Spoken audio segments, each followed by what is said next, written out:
Erickson couldn't find it. Here's Eller. Subban out of the box. Subban on the breakaway. He scores! One of many exciting PK Subban goals over his 13-year NHL career, which he decided yesterday to call quits, which I think surprised an awful lot of people. He's only 31 years old. Then again, maybe these days, 30 is old for professional sports. I saw the other day, I mentioned this yesterday, the NBA has decided to drop its draft age from 19 to 18. They're going to start to see people in pro sports that, to basically retire in their late 20s the way things are going. STU COWAN is a Montreal Gazette sports reporter. Stu, you've had a chance to watch PK, I guess, pretty much his entire career. First of all, thanks for being here this afternoon. So my first question is, are you surprised? Were you yesterday when you found out? I was a little bit, because I spoke with his longtime agent, Donnie Meehan, in July. And he had told me that he was trying to find another team for PK, and that PK definitely wanted to play. But he also added that PK was at a point in his career where it would have to be a situation that was a really good fit for him, whether that was location or financially or probably a little bit of both. So obviously he couldn't come to a deal with somewhere that was a fit for the team and a fit for PK, and somewhere where he wanted to play. I'm pretty sure we'll hear in the next little while that PK is moving on to a new career, I would imagine in television as a broadcaster or analyst or something like that. So I guess he just figured it was time to move on. His body was starting to break down a little bit. He still wanted to play, but again, I think he was only going to play if it was a situation that was a really good fit for him. Should correct myself. I said he was 31. He's 33, not 31. But I will, Stu, one of the things I heard as a theory is that yes, he could still play, but he wanted to. And it's interesting because he actually said this in his tweet yesterday, the idea of wanting to win a Stanley Cup, which makes some people think perhaps he was looking, hopefully, to be traded to a team that he thought had a shot at winning a Stanley Cup. Do you think there's any truth to that?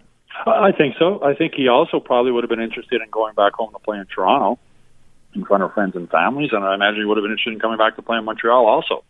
But none of those scenarios worked out for him. Of course, as with everything in the NHL today, it revolves around the salary cap, and teams are tight up against the cap. And that's one thing PK's agent told me when I spoke with him, that it was a case of teams trying to move money around and create space where they could fit PK, and not only PK, but that applies to a lot of other veteran players around the league. Some guys were signing tryout contracts at camps, heading into training camps, looking they're in a spot. But that's something that PK obviously wasn't ready to do in the situation he's in.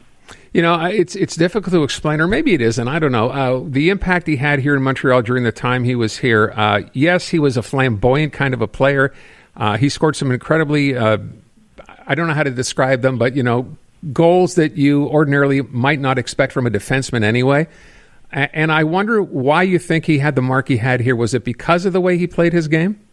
Yeah, I just finished writing a column, actually, that's up on the Gazette website about, to me, he's the most exciting player we've had in Montreal since Guy Lafleur. And he's also a player who, the bigger the game, the better he always seemed to play. And there's not a lot of Canadian players you can say that about since their last Stanley Cup championship in 1993. I mean, Patrick Roy was one of those guys back in the glory days of the Canadiens. There were quite a few guys like that. Guy Lafleur was obviously one of those guys, too. PK came in 2010. He got called up from the minors and thrown right into the playoffs.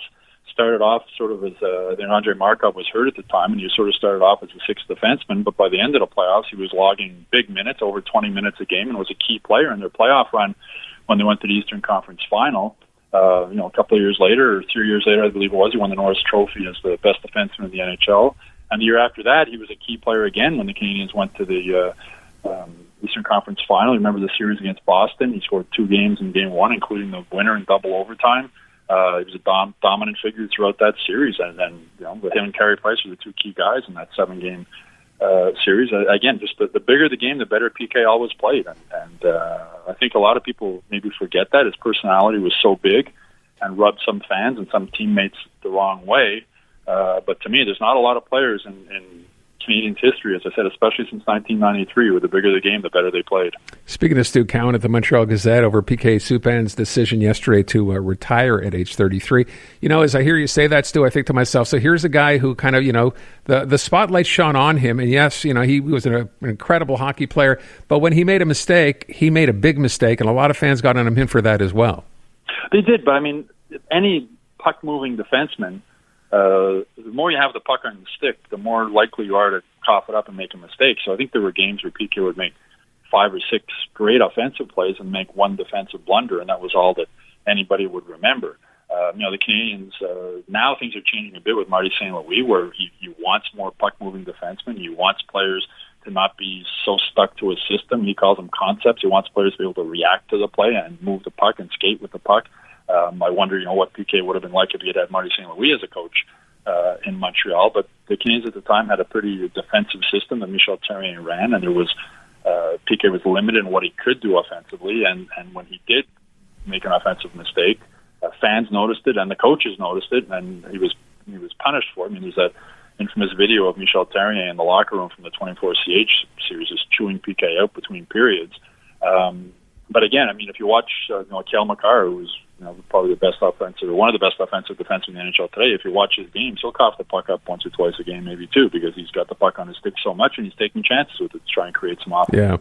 Yeah. I wonder, you bring up something really interesting. Would PK still be here if Michel Therrien had not been the head coach, or if he had left before PK was still here? You think that the case, regardless of whether Marty St. Louis or not? It's possible. I mean, I know Marc Bergevin didn't like PK's style, and neither did Michel Therrien.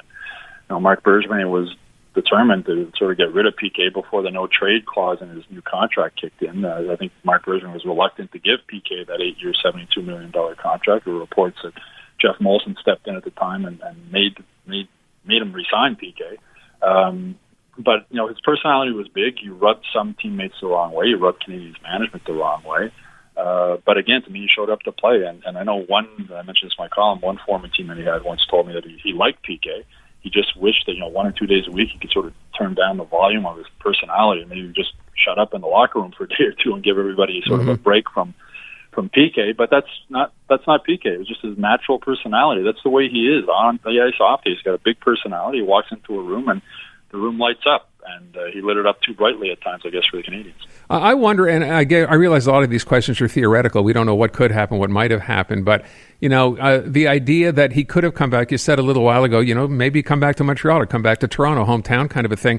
I'm imagining that if a guy like that, even at 33 years of age, and I understand, he's taken his share of hits, you think he would come back and say, you know what, I really want to stay here, I want to play here, and I would take less money necessarily. Does that ever happen anymore? Sometimes. I mean, it's happened in Toronto. We've had a few older players go back. Mark Giordano is one who's gone back to play in Toronto or their hometown for a discount. I don't know if PK would have been willing to do that. I don't think, though, the Canadians were going to bring him back here no matter what the situation was. You go back to the day when he was at the Montreal Children's Hospital to announce that, he was going to raise $10 million through his foundation. At that news conference, there wasn't a single member of Canadians management or any of his teammates at that. I think that just spoke volumes about the way, I guess, PK had rubbed some people the wrong way. And the Canadians Children's Foundation thing was something he did on his own, not through the Montreal Children's Foundation did on his own, not through the Canadians Children's Foundation. I don't know how much of that was an issue, but I didn't think he would come back to Montreal. Okay. I know a lot of fans wished he would, but I didn't think that was going to happen. Stu, last question. Is he a Hall of Fame candidate or not? The Hockey Hall of Fame is sort of weird. I call it the sort of Hockey Hall of very good a lot of times. Baseball Hall of Fame is so difficult to get in. You look at some of the names in the Hockey Hall of Fame and you sort of wonder, are they really Hall of Famers? My thing for a Hall of Famer has always been, if you have to think about it, he's not a Hall of Famer. And no disrespect to PK, but I don't think he's a Hockey Hall of Famer. Amazing hockey player, a great hockey player, but in the Hockey Hall of Fame, that doesn't mean that he won't get in. Stu Cowan of the Montreal Gazette. Stu, thanks so much. Appreciate the time. Yeah, no problem. My pleasure.